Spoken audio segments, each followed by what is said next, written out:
Hey guys, welcome back to my channel.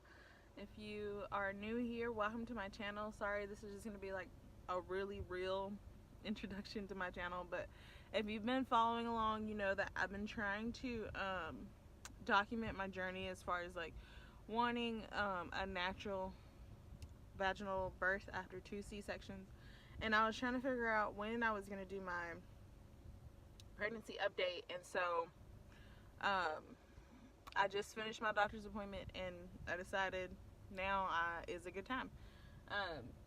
So I am 38 weeks and I just got back from my appointment, and the reason why I decided to do it right now in the car, no lighting or anything like that, is because I really want this to be like as genuine and as real as possible. So I am with a midwives group, but because I've had a C-section before, they make you have at least one visit with a doctor just because, you know, you're higher risk. And so I went to see the doctor today, and I'm 38 weeks, and so they checked my cervix, and it was just a really tough visit. And I debated whether or not to share it with y'all, but I really want to share the whole journey with y'all, and I feel like it's only fair to share the whole journey with y'all. So I went and they checked my cervix, and he was like, your cervix hasn't dilated. And so the whole point of the appointment is for them to talk through the risks of uterine ruption versus, you know, the risk of having another C-section and stuff that I kind of already know. But yeah, so he came in, checked my cervix, and he had a student with him, and I feel really bad for the student because, I mean, of course, I'm always good with students coming in because I have a really good friend. She's in med school, and I'm just all about. Sorry, I got disconnected. I think it's a good experience for the student learning. Anyway, so they came in and he checked my cervix. First, he was talking about the risk and, you know, me going into labor, and he checked my cervix, and I'm still closed. And so, and then he started talking through, okay, with you being closed, obviously we want you to go into labor naturally, yada yada. And I just did not expect to burst out into tears in this appointment, but that's exactly what happened. And so the reason being is because he was telling me like, okay, you know, obviously we can't induce this time around, the risk is too high, it moves up uterine ruption from 1% to 5%, and that's why people just don't do it. And so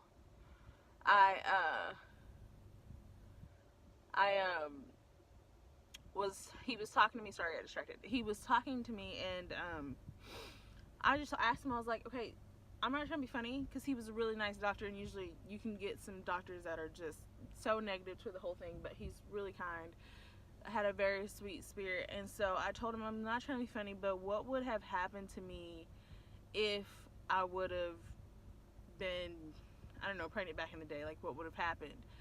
And he was like, okay, what are you trying to ask me? And I'm like, I was like, I'm healthy. He's like, yeah, I know. Like, I'm like, I have been able to work out my last 2 pregnancies, and I don't get it. The rest of my life, everything else is, I'm not skinny by any means, but pretty healthy. Like, I keep moving, I drink a lot of water, stuff like that. And he's like, oh yeah, I get it. I said, so what would have happened to me? Like, you know, and he was like, well, back in the day, pretty much, I don't know if y'all know this, but the term C-section came from cesarean back in Caesar's time, when a mom, like, if she couldn't give birth, or whatever, she had an infection and she died in childbirth and the baby was still in her, you weren't allowed to bury the baby. Fact check me, because he just told me this briefly. But so they would have to, you know, cut the mom open and get the baby out before they would bury them, because they wouldn't bury the mom with the baby in her. And so yeah, and so that was hard hearing that. And then I was like, so what am I doing wrong?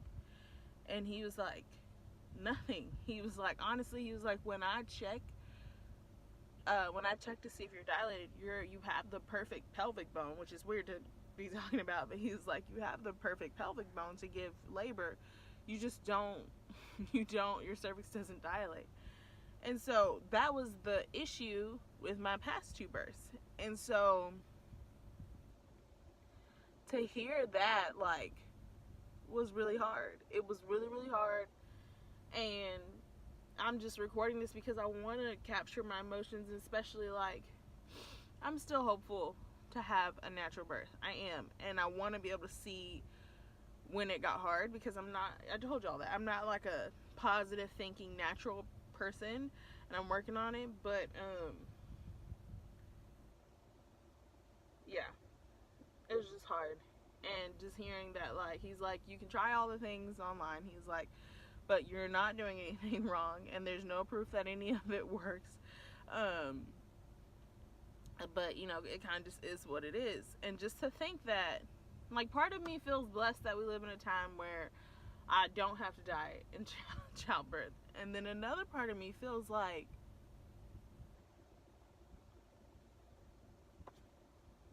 I don't know, feels like, what am I doing wrong, and why is this my story and not someone else's story?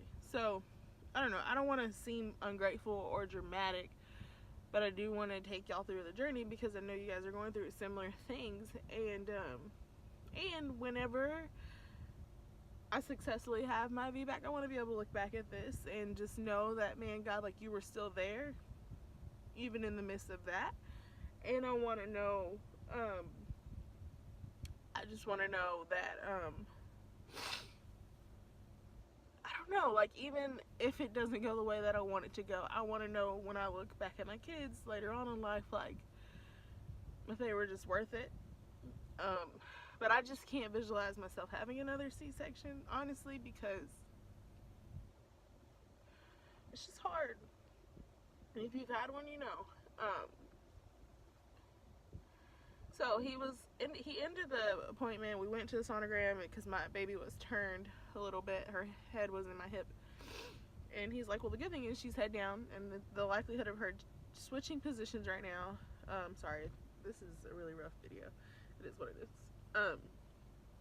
The likelihood of her switching positions right now is very rare. So he's like, that's one issue you don't have to worry about, because that's a whole nother issue. So that's the blessing in all this.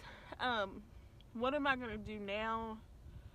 Honestly, guys, like, I'm just gonna pray that my mind and my spirit be protected. And if anything that I've been learning from this natural journey, and like I told you, I've been doing a lot of research, is the importance and the connection between your mind and your body, and your spirit. And so I'm just trying to, I don't know, just pray, just try to be positive. And I'm just going to keep walking and keep doing the things that I can do. There's a saying that I love. It's like, pray like it's all on God and work like it's all on you. And I think that's just what I'm going to do. Like, I think I'm just going to continue to pray and ask God to do this for me. And then I'm going to continue to just walk and, you know, drink the teas and do the things that I told you guys that I'm doing. So, yeah, I don't know. This is such a random update, and I didn't mean to cry. Like, I didn't mean to cry in that room. Hopefully that med student doesn't decide to go into another profession because of that real dramatic appointment. But I just wanted to share this with y'all. And, I don't know, but that's just where I am. So I don't want it to make it seem like it's easy and like I'm strong all the time, and I just keep it's not a positive thinking game. It's not just, you know, like, this is real life, and it's a battle. And so I have 2 weeks left until my due date. The goal is to go into labor before my due date, because after that it's a whole nother conversation. And you start talking induction, which looks really different when you've had a C-section before. But it's hard, y'all. It's hard. I'm still hopeful. I still really don't want a C-section. I want to go into labor naturally, but I just wanted to let you guys know that it's getting real. We're getting close, and some of the fears, honestly, that I had are kind of happening. And so I just need to lay them down, and I just need to stay focused and kind of keep going. So it's probably the realest update you've seen, but pregnancy update, but that's just where we are in the process. So some of y'all we're like at the same point in our pregnancy, so let me know how you're doing. I love to hear from y'all. I love to hear your journeys, so I can be praying for y'all and not just myself. And I just need to spend more time kind of praying, journaling, getting my mind right, honestly. And so if anything, disappointment will help me get back focused on there. So I would love to be thinking about you guys and praying for you and your journey. So yeah, comment below. Let me know how it's going. Let me know if you've had this situation and everything turned around and was great. I love hearing those stories. But yeah, love you guys. Thanks for supporting me and just coming on this journey with me. If you're new to my channel and you're kind of going through the same little season or whatever, I'd love to have you to subscribe and let me know who you are below, because I love meeting you guys. Thank you for your prayers and your encouragement. Bye guys.